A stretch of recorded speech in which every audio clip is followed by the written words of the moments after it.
Masuki musim kemarau, ancaman kebakaran hutan dan lahan atau karhutla mulai mengintai Oku Timur.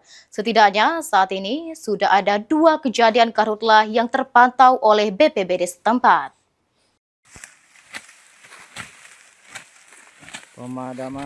Dua kejadian karhutla terjadi di Kabupaten Oku Timur, Sumatera Selatan, seiring masuknya musim kemarau. BPBD Oku Timur menyebut, kebakaran terjadi di Desa Saungdadi, Belitang Mulia, dan Simpang Kepu, Madang Suku 1. Cuaca panas dan lahan yang mulai kering dikhawatirkan mempercepat penyebaran api.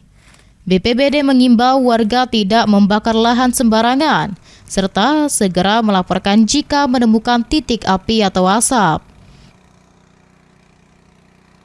Kami menghimbau kepada seluruh masyarakat di Kabupaten Ogan Komering Ulu Timur, terutama pihak-pihak perusahaan yang mempunyai konsesi izin perkebunan yang ada di Kabupaten Ogan Komering Ulu Timur untuk tidak membuka lahan dengan cara membakar dalam bentuk apapun.